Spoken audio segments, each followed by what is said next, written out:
Hola, el día de hoy vamos a hablar de los trastornos de las parafilias. Nuestro grupo está conformado por Padilla Arteaga María Camila, Hernández Pérez Camilo, Ortiz Lara Ana, Reales Valdés Reiker y García Salinas Laura, de la asignatura de Psicología y Sexología, encargada de la docente Clarines Barrios Anaya de la Universidad del Magdalena del periodo 2023-1. Para hacer una breve introducción, vamos a iniciar definiendo el impulso sexual, el cual en el ser humano va más allá de la mera función reproductiva y se asocia a otras funciones como el establecimiento de vínculos, la mitigación de la ansiedad, la obtención de placer, la demostración de ascendencia o dominio e incluso una función instrumental, a través de la cual se consiguen metas. El impulso sexual también puede actuar como instrumento para la afirmación de la identidad de género y la modulación de autoestima. Ahora, las motivaciones psicológicas, sean conscientes o no, para la ejecución de violencia sexual, deben entenderse desde funciones superiores del impulso sexual. El uso del impulso sexual como modulador de la autoestima ha quedado reflejado en la literatura psicológica y psiquiátrica en el establecimiento de tipologías de agresores sexuales y en la elevada prevalencia del trastorno límite de la personalidad en estudios realizados sobre personas que fueron agresores sexuales en población penitenciaria y no penitenciaria. También hay una elevada existencia de trastornos de ansiedad y depresión en esta población, y los estudios coinciden con la psicología del agresor que precede al ataque sexual.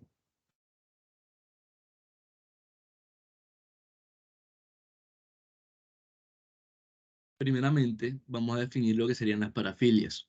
Estas, según el DSM-5, es cualquier interés sexual, fantasía o comportamiento intenso y persistente considerado anormal. Por ende, va a ser un tipo de heterofilia. Es decir, que el interés sexual no va a estar dado por lo que se considera normal, que sería la estimulación genital o las caricias preparatorias antes de la relación sexual, sino que se va a dar por objetos, situaciones y actividades atípicas. Además que, además que el interés sexual normal va a estar dado o despertado por personas fenotípicamente normales, físicamente maduras y va a ser una relación consensuada. En las personas que tienen dicho trastorno van a darse en personas fenotípicamente anormales, físicamente inmaduras, como lo sería el trastorno de la pedofilia, y no va a ser consensuado, como lo sería el trastorno del froteurismo.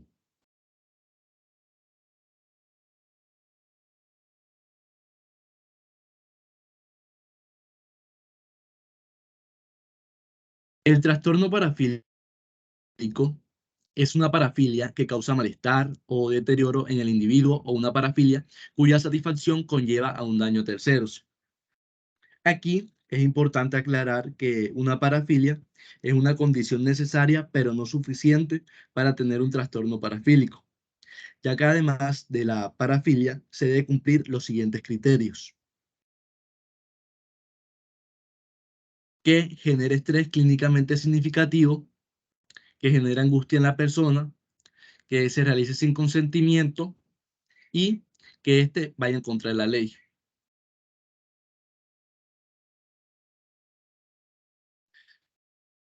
También tenemos que estos trastornos van a tener o se van a agrupar en una clasificación. Los de las preferencias de actividades anómalas, las preferencias de actividades anómalas, que se subdivide en los trastornos de cortejo, que va a estar conformado por el trastorno voyeurista, el exhibicionista y el trastorno del froturismo, y los algolátnicos, que van a implicar el dolor y el sufrimiento. Entre estos se va a encontrar lo que sería el masoquismo sexual y el sadismo sexual.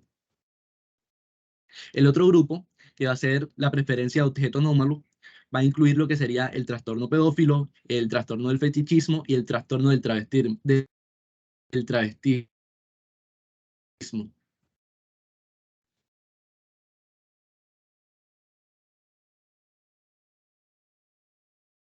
Para entrar en materia, debemos tener en cuenta los tipos de trastornos parafílicos, como son según su clasificación el voyeurismo, el sadismo sexual, el exhibicionismo, el froteurismo, el masoquismo sexual, la pedofilia, el fetichismo y el travestismo. Explicaremos ahora detalladamente cada uno de estos trastornos para especificarlos. Tenemos principalmente el trastorno voyeurismo, el cual es un trastorno sexual en el que la persona obtiene gratificación sexual al observar a otras mientras están desnudas, se están desvistiendo o están participando sexuales. Esta condición implica que el individuo se sienta excitado al espiar a otras personas sin su consentimiento. El voyeurismo se considera un trastorno parafílico, lo que significa que involucra intereses sexuales atípicos o inusuales. Y es importante tener en cuenta que no todas las personas que disfrutan mirando a otras son voyeuristas. La diferencia radica principalmente que para hacer un diagnóstico como trastorno, esta preferencia debe causar malestar significativo, interferir con el funcionamiento social o laboral e implicar riesgos de daños a otros. El voyeurismo es ilegal en la mayoría de los países cuando se realiza sin el consentimiento de las personas que está siendo observado, ya que viola su privacidad y puede causarle una angustia emocional. Es por esto que hay que definir o especificar si es en un entorno controlado o de remisión total. Si se trata de un entorno controlado, este especificador se aplica sobre todo individuo que vive en una institución o en ámbito de oportunidad de un comportamiento voyeurista es limitado. Y si se da en una remisión total, el individuo no ha cumplido sus deseos irrefrenables con una persona sin su consentimiento y no ha existido un malestar ni problema social, laboral o en otros campos del funcionamiento durante al menos años en los que ha estado en este entorno no controlado.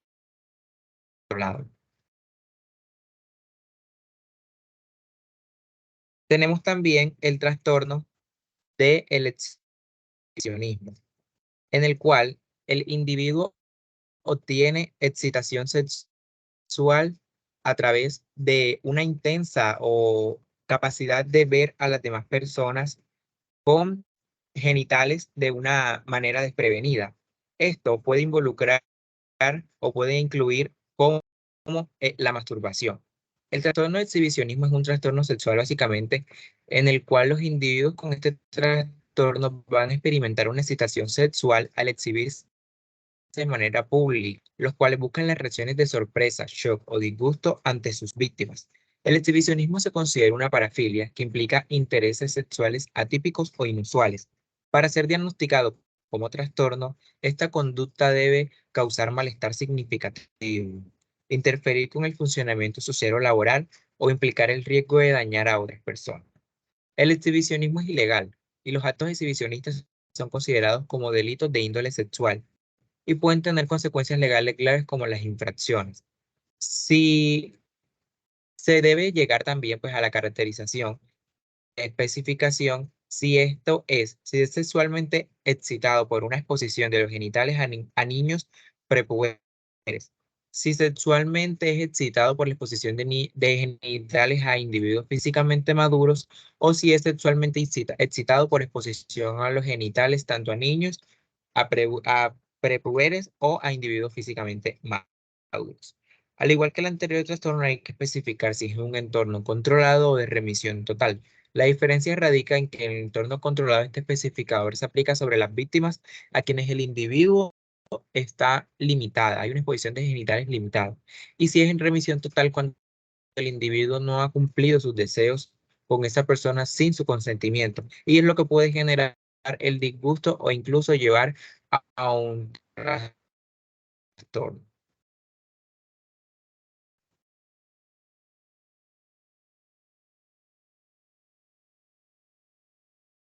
Tenemos también el trastorno del froteurismo.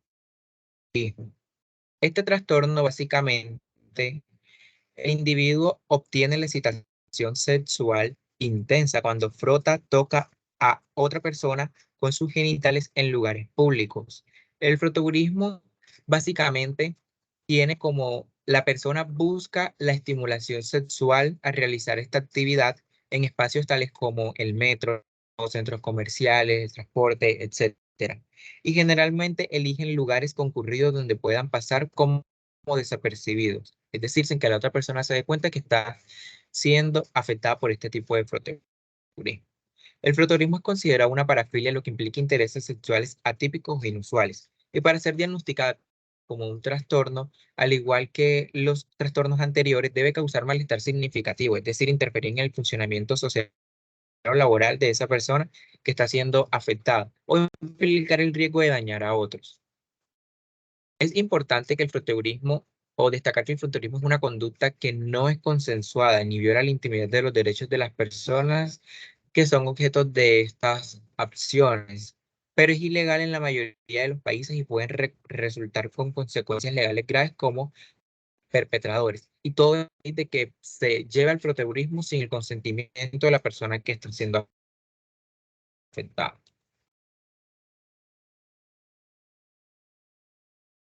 El trastorno de sadismo sexual ocurre durante al menos un periodo de 6 meses. El individuo, lo que pasa con él es que va a obtener la excitación sexual intensa y recurrente que va a derivar de lo que es el sufrimiento físico, psicológico que éste hace en otra persona y que se manifiesta por fantasías, deseos irrefrenables o comportamientos.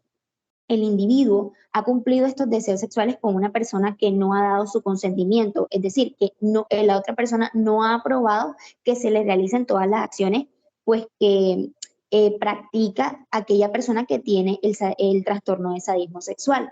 Y también las fantasías sexuales van a causar malestar clínicamente significativo y deterioro en diferentes ámbitos como el social, el laboral o en otras áreas importantes del funcionamiento.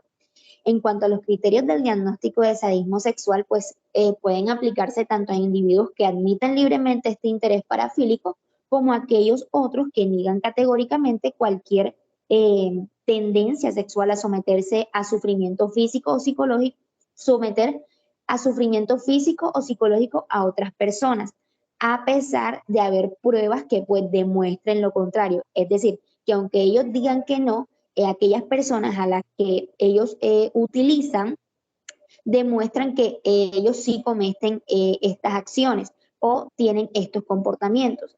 Entonces, los individuos que abiertamente reconocen este marcador de interés sexual por someter a sufrimiento físico o psíquico a terceras personas, pues se les denomina como individuos que lo admiten. Muchas de las afecciones que podrían incluirse en el diagnóstico diferencial del trastorno de sadismo sexual, tenemos como ejemplo lo que es el trastorno de la personalidad antisocial, el trastorno de masoquismo sexual, una hipersexualidad, trastorno por consumo de sustancias, entre otros más.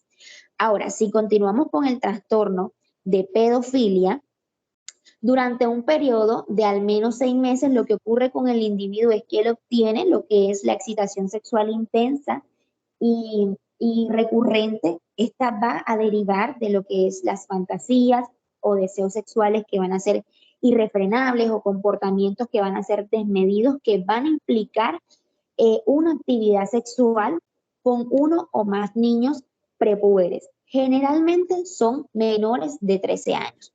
El individuo, a su vez, es decir, quien tiene el trastorno de pedofilia, tiene como mínimo 16 años y es al menos 5 años mayor que el niño o niña al cual, pues, con el cual él realiza esta acción de pedofilia. Entonces, aquí es importante tener en cuenta que no se puede incluir a individuos al final de la adolescencia que mantienen una relación sexual continua con individuos de 12 y 13 años. O sea, ya no se categoriza como pedofilia en este rango de edad. Es importante aquí que se especifique si es de tipo exclusivo, es decir, si la persona solamente tiene atracción exclusiva por los niños o si no es exclusivo.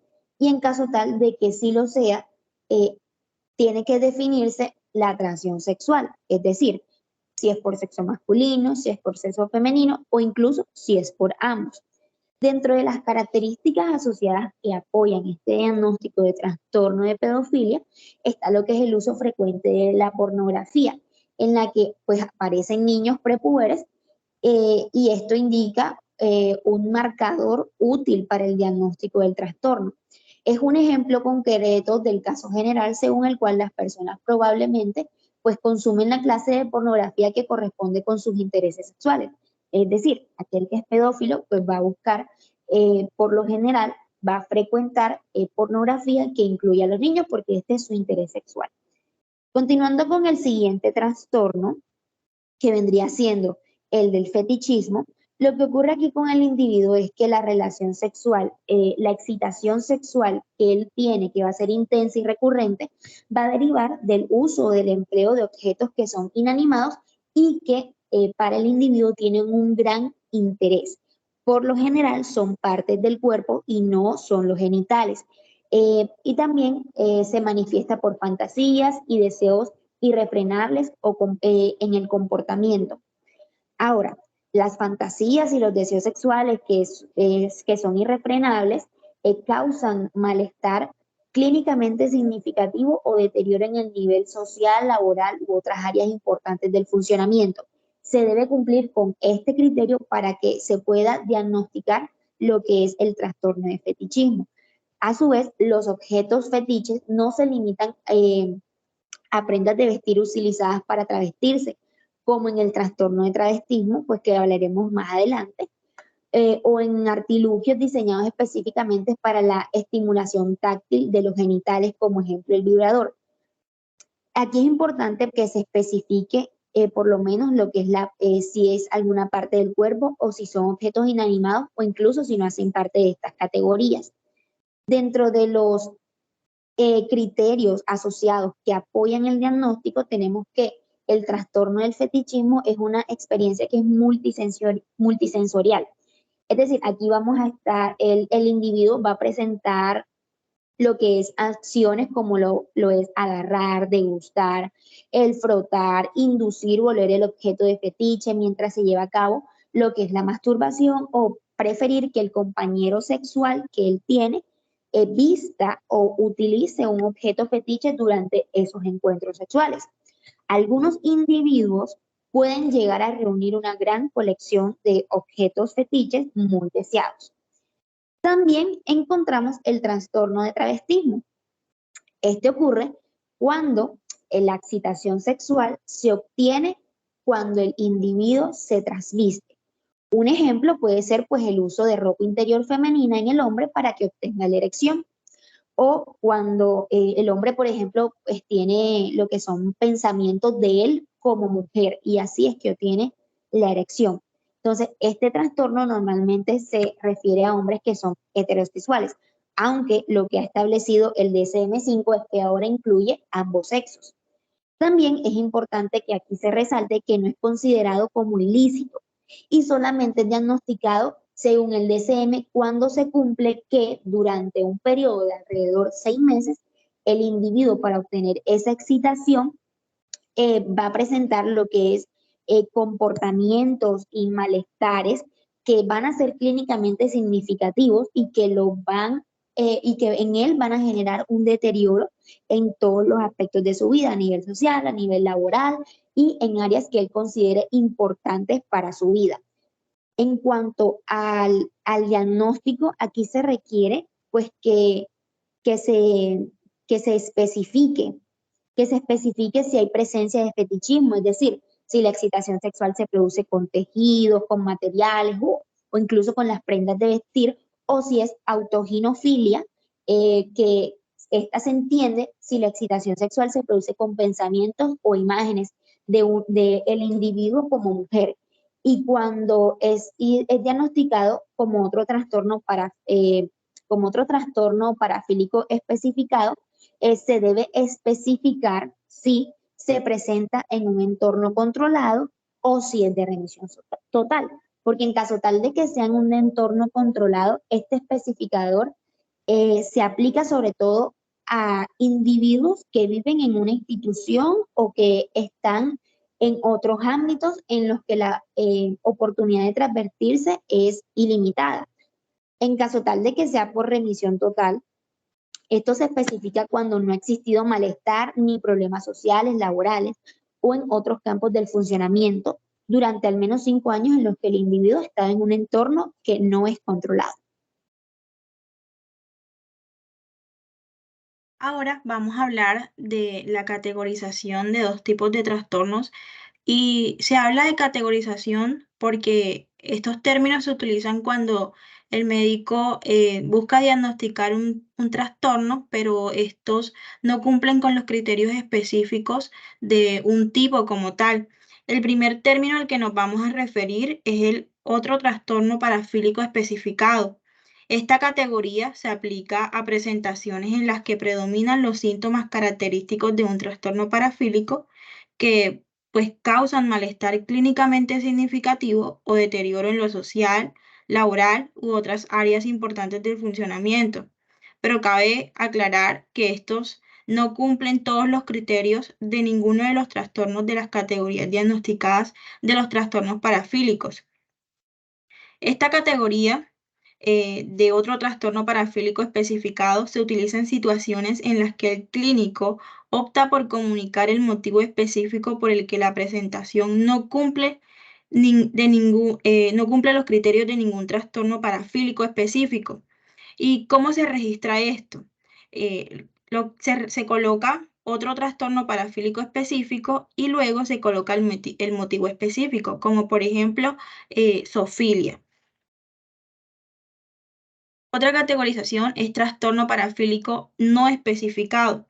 Esta categoría, al igual que la anterior, predominan los síntomas característicos de un trastorno parafílico, pero no cumple todos los criterios de ningún trastorno parafílico especificado.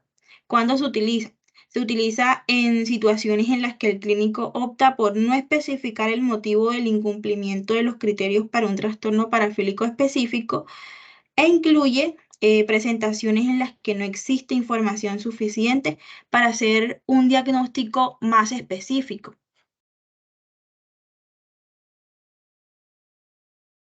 Bueno, vamos a continuar con los factores de riesgo que pueden desencadenar este tipo de trastornos. Se ha reportado en la literatura internacional que son el abuso sexual, físico y emocional en la niñez. También otro factor que se ha reportado es la inhibición de conductas sexuales normativas frecuentemente relacionadas con religiosidad extrema o mensajes negativos procedentes de los padres. La edad de inicio y curso de este tipo de trastornos pueden iniciarse en la infancia, aunque de manera general emergen en la pubertad. Sin embargo, su desarrollo se define y elabora mejor durante la adolescencia y los primeros años de la vida adulta. Tenemos una excepción que es el trastorno de la pedofilia, que es el único que puede comenzar a mayor edad. Una investigación cita un caso en el que este trastorno inicia con los 36 años. También tenemos otro factor que es el sexo. De manera general, este tipo de trastornos son más frecuentes en el sexo masculino. Sin embargo, existen tipos y reportes de casos femeninos aislados. Continuaremos ahora explicando los tipos de diferentes diagnósticos diferenciales que pueden desencadenar este tipo de trastornos. Uno de ellos es el trastorno por uso de sustancias, en donde los individuos con este tipo de abuso están bajo intoxicación y pueden efectuar episodios pedofílicos, exhibicionistas, voyeristas o froturistas únicos. También tenemos a las personas con conducta antisocial en adolescentes y el trastorno de personalidad antisocial. Dadas las características de este tipo de personalidad de romper las normas, pueden perpetuar actos voyeristas, exhibicionistas, froturistas y pedofílicos únicos. Y también tenemos el trastorno obsesivo compulsivo. Se reporta por el trastorno de pedofilia por la existencia de individuos aquejados de pensamientos ecdotionósticos acerca de posible atracción por niñas o niños. También tenemos esquizofrenia y episodio maniático. En este tipo de personas, las conductas parafílicas aparecen exclusivamente durante el curso de los primeros episodios psicóticos. En la demencia, se descarta alteraciones cognitivas y en ocasiones las conductas parafílicas como la inserción de cuerpos extraños en uretra con fines eróticos, la atracción sexual por menores, necesitan una evaluación minuciosa para detectar que sea a causa de otras alteraciones de la enfermedad. Y por último, tenemos el uso de fármacos, que se describe aparición de estos comportamientos con el uso de, por ejemplo, agonistas dopaminérgicos como la levodopa para el tratamiento de la enfermedad de Parkinson y otros antipsicóticos utilizados en pacientes con esquizofrenia. Los comportamientos parafílicos en estos pacientes desaparecen al suspender los medicamentos. Ahora hablando del tratamiento de manera general, podemos decir que este está encaminado a un tratamiento conductual y cognitivo-conductual. El tratamiento sobre estos individuos con conductas parafílicas debe ser en primer lugar flexible. Y segundo, también es importante decir que debe adaptarse a las necesidades que tenga el paciente y al ritmo de progreso que se lleve a cabo para que resulte útil y sea óptimo. Básicamente lo que se hacen son intervenciones basadas en los principios de aprendizaje, de manera que su objetivo final consiste en modificar el interés sexual de estos pacientes con trastornos parafílicos y sustituirlos por otros. Estas intervenciones se denominan reacondicionamientos. Muchas gracias.